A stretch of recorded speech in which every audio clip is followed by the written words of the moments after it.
Welcome back to Dirty 20, everyone. Today, we take a look at how you can guide your players through their first level up. Let's get on with the show.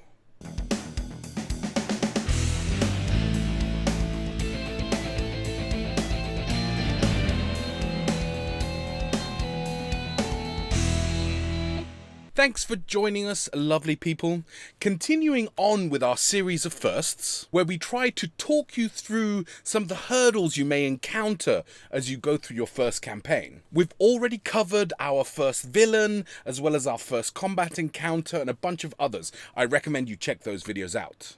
Today, we're going to discuss one of the most fun elements of D&D, in my opinion, leveling up. Now, we've done a video in the past where we talked about experience and how to handle giving experience points, the different methods that there are. I recommend you check out that video as well. But today I wanted to talk you through some of the options that your players have and how to decipher the info presented in the book. I will say before we get started that it's not absolutely necessary that you know every single aspect of all the character classes that compose your party. But for the first one at least, we're going to look at the theory and then we're going to try and put it into practice in our character building section. So far in our campaign, our party have taken on a quest to save a local lord's daughter. They have hunted down some bandits, met a potential enemy, and also a new party member along the way. I would say that at this point, we're probably in our second or maybe third session. And I wouldn't wait much longer to level the party up. Now, as you may already know, I tend to prefer milestone leveling up. Again, check out that video on experience points to learn more about it. But essentially, this is where all your party members will go up a level when you reach a narratively satisfying point. So let's imagine that our villain, the Dagger, reveals himself at the end of session 3. We have a great combat encounter that ends with him escaping, perhaps with the Lord's daughter still in tow. That, I would say, is a pretty satisfying milestone, and this is where you can utter another great phrase that I love saying as a DM, and that is, "Congrats guys, you are now Level 2. Let's quickly remind ourselves of the party makeup that we created. We have Wolf the Fighter, Leggy the Ranger, Garm the Cleric, Jim the Wizard, and Sorsha the Bard. Now let's look in the player's handbook at the class tables to see what they get. But before we jump in, I just wanted to say that for this one, I've limited choices to those in the player's handbook. There are fantastic options and spells and feats in other books, such as Xanathar's Guide to Everything, Tasha's Cauldron of Everything, and even things like Unearthed Arcana and third-party products. But I think for the first go-around, it might be good to keep it simple for now. And let's start with the simplest level up, the fighter. Here you can see level in the first column, proficiency bonus, which won't change until level 5, and then features. You may want to point these out to your players to see what is coming in the future and get them excited about it, and hopefully this will help them to learn how their character works. Our fighter, Wolf, gets a very nice ability called Action Surge. Starting at second level, you can push yourself beyond your normal limits for a moment. On your turn, you can take one additional action on top of your regular action and a possible bonus action. Once you use this feature, you must finish a short or long rest before you can use it again. Starting at 17th level, you can use it twice before a rest, but only once on the same turn.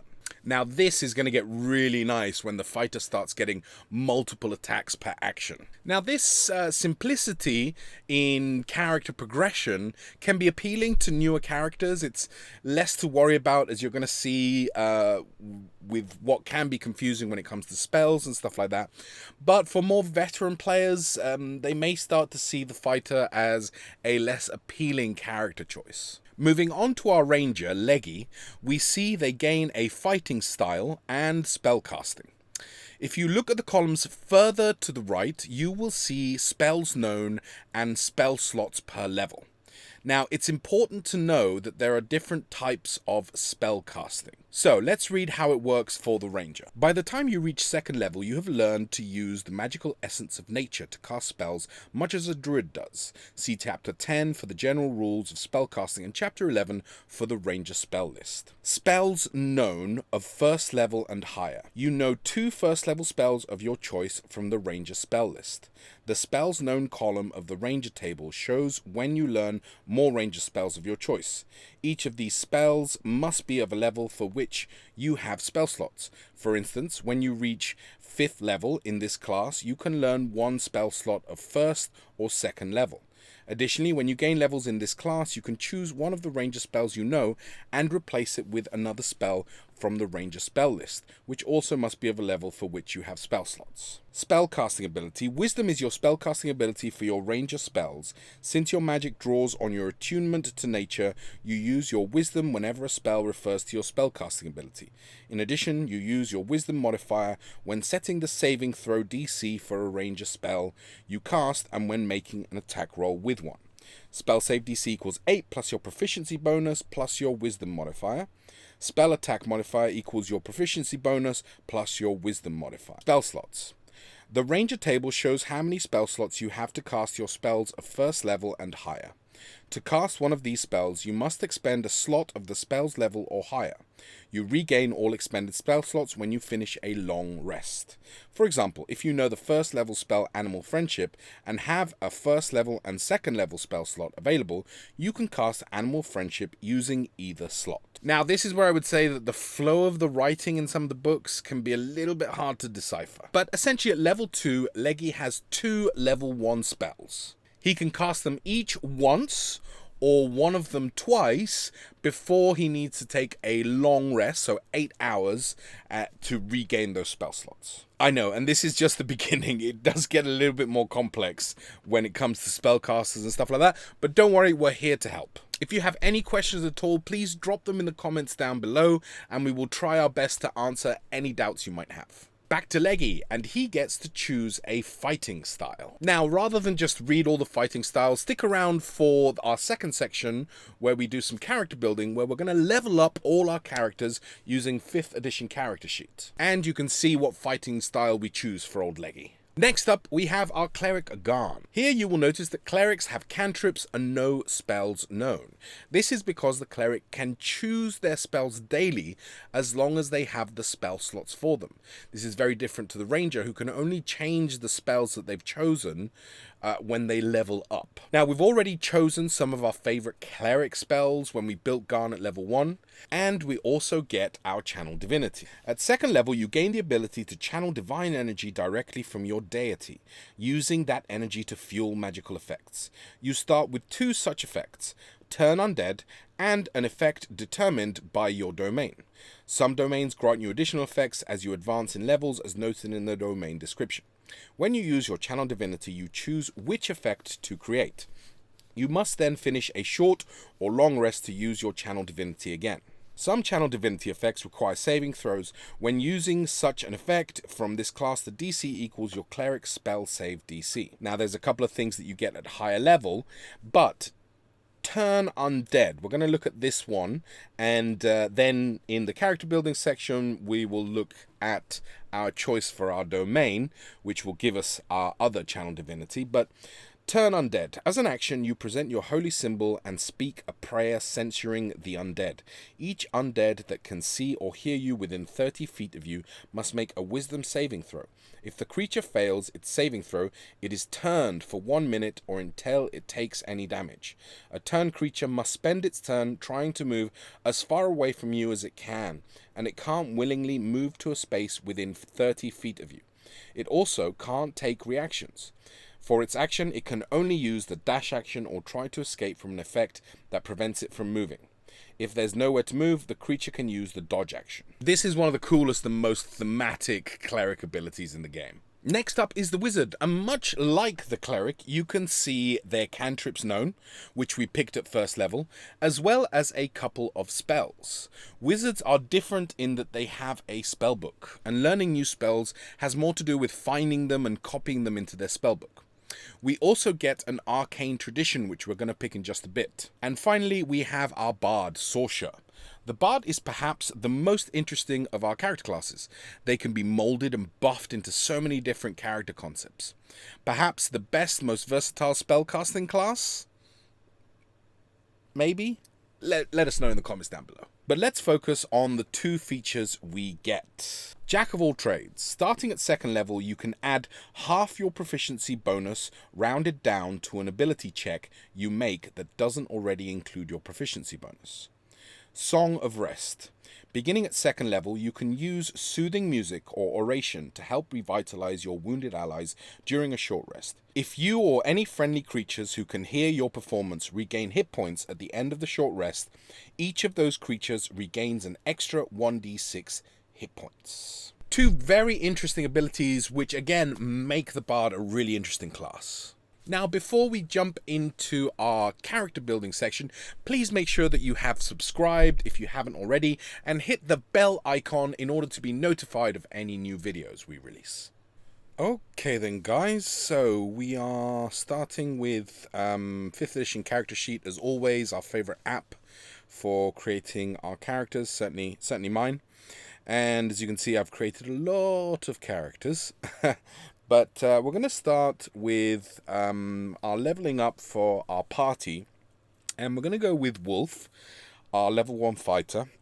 And it's really simple to do this kind of thing with this app, which is kind of the reason why I really like it. You don't really need to go digging through books and stuff. But you just click the little icon in the top left, you hit level up. Now you have the option for multiclassing, and that is something that I again would just stick to the simple stuff for now. It's your first campaign, these might be the first characters that these players ever play with, but you know, just go on a case-by-case basis. If someone really kind of has this idea in their mind of the kind of character they want and it means multi-classing, then sure, let them do it. But we're going to stick with fighter, so it automatically adds the average plus our con modifier. So that takes us up to 22, and literally that's it. You don't have to do anything else, because the fighter, just immediately in the features section, you get the not second wind, sorry, the action surge, which is take an extra action once between rests. And it really is as simple as that. That is one of the reasons why people who don't have a lot of experience, and I include myself, my first character in 5th edition D&D was a fighter. That's how you can do it. Now, next up, we have Leggy the Ranger. Now, a couple of things are going to happen when we go to level him up. We're going to stick with Ranger. First thing is we're going to choose a fighting style. And here you have archery, defense, dueling, 2-weapon fighting, blind fighting, druidic warrior, thrown weapon fighting. Now, again, some of these will be in Xanathar's Guide to Everything, in, some of the other books, but I am going to pick one which is straight from the PHB, which is archery. And it adds 2 to attack with ranged weapons. Again, I want to make this guy a very classic ranger, so we're going to go with that. It's going to add our average on the D10 and give us our con modifier. So we're now at 18. And we also get our 2 first level spells. And once again, I'm kind of going to be a little bit boring, and I'm going to go with the absolute classics of Hunter's Mark, which essentially gives you, you can cast it as a bonus action. When you mark a creature, you get an additional 1d6 damage when you hit.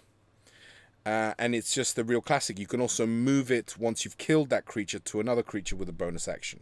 So, very handy. And Hail of Thorns. This is a area of effect spell. So, if you have lots of kind of, less powerful enemies, sometimes we call them minions. So, a group of goblins, for example. where you don't necessarily want to be hitting with your what's your bow and arrow, D8 plus 4. You're just going to be overkilling them, right?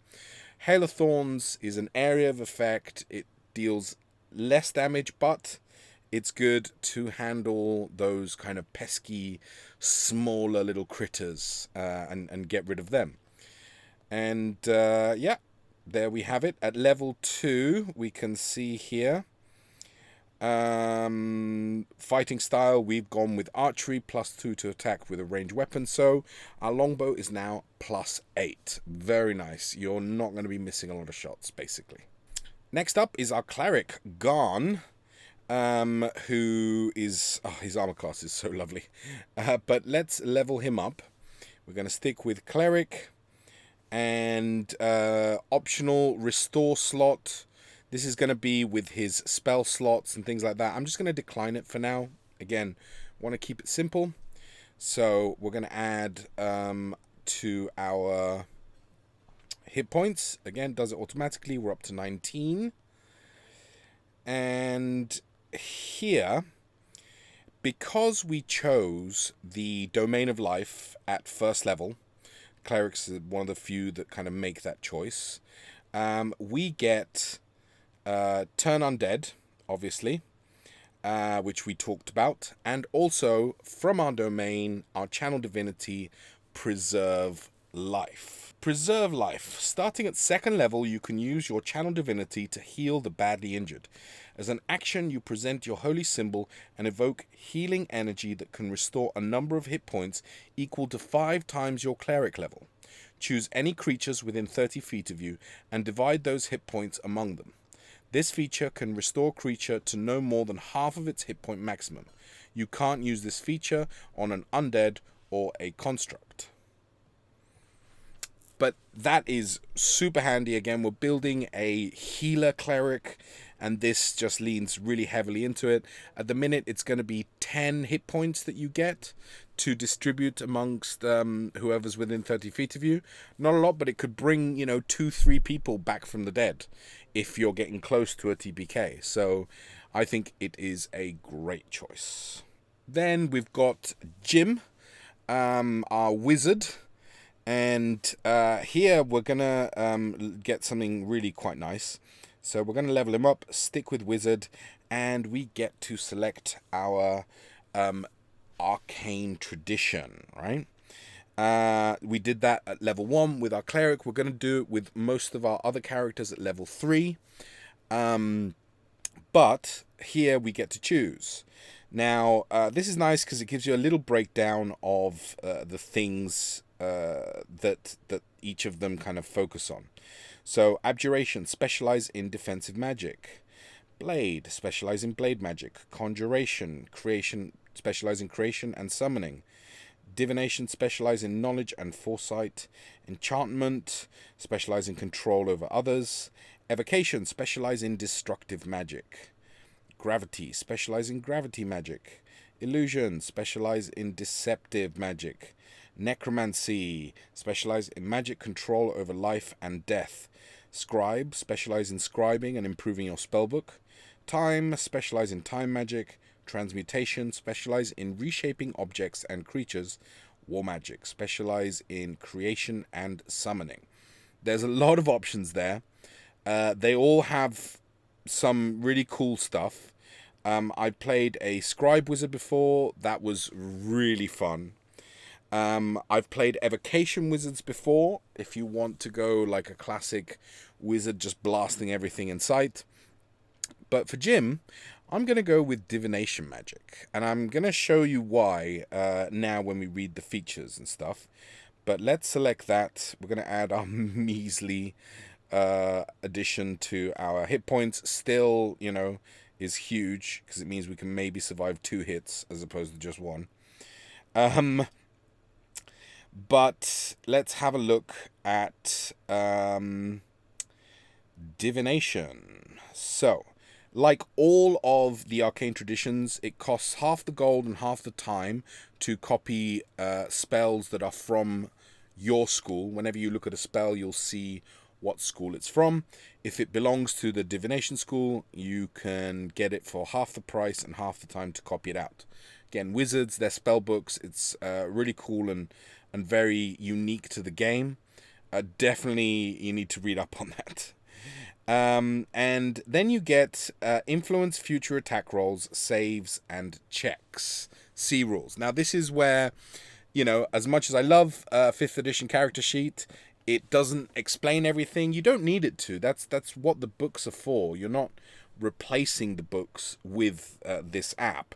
It just makes the character creation process so much easier.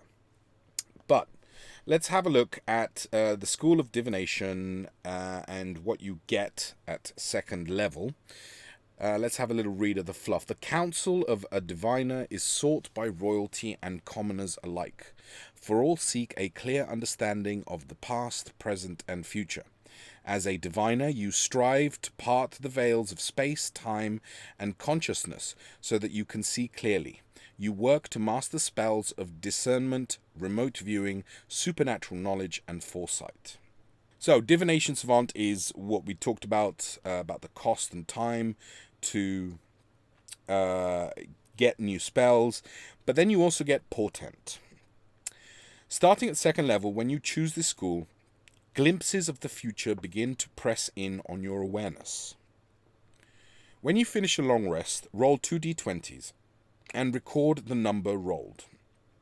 You can replace any attack roll, saving throw, or ability check made by you or a creature that you can see with one of these foretelling rolls. You must choose to do so before the roll, and you can replace a roll in this way only once per turn. Each foretelling roll can be used only once. When you finish a long rest, you lose any unused foretelling rolls. So you get to roll 2 d20s, and let's say that you critically miss on a really important attack. Now, say you rolled a 16 and a 4. You're going to take that 16 and say, you know what? I actually foresaw this, and this is what the roll was, which is so cool. Equally, if a creature is about to kill you or one of your party members, you can make that 4 that you rolled at the beginning of the day be their attack roll for that critical moment. So as far as I'm concerned, the Divination Wizard is really, really something special. So much fun to play with. I recommend it.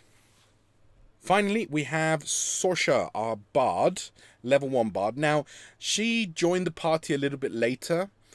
I've tried it in the past where if someone joins late or if a character dies, they kind of go one level behind everyone else because they haven't been involved in everything that's been going on. It's a personal choice, I think. I think either is fine. If you just want to let them level up with everyone else just to keep it simple, I would just go for that. But let's level her up. Bard and spell inspiration. We're going to decline that optional rule again, keeping it simple.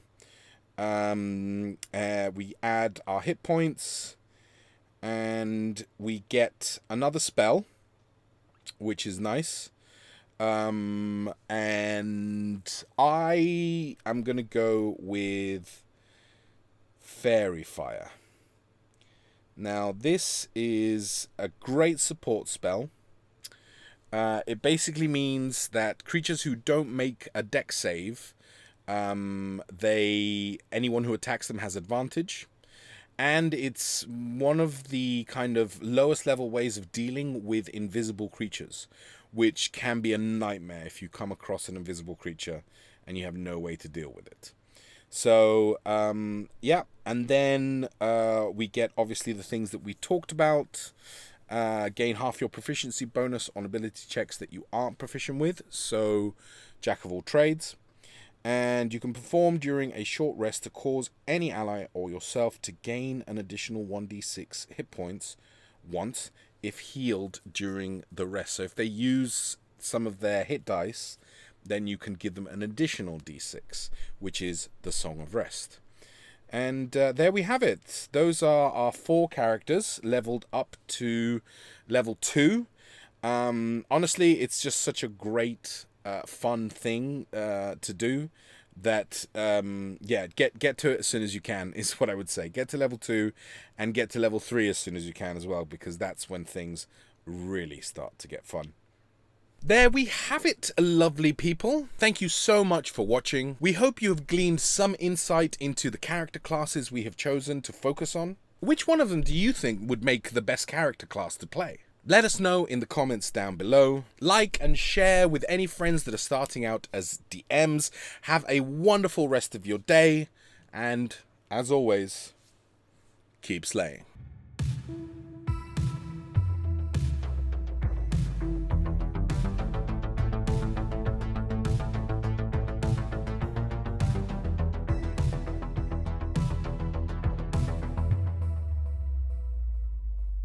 If you've enjoyed this content, then please smash that like button, subscribe, share this around online, and come and visit our website, www.lavictoriaproductions.com, to see all our past episodes, as well as our blog posts and all the stuff that we're currently working on at La Victoria Productions.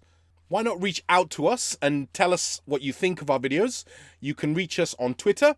@MouthLaVictoria is our producer. We are also on Instagram.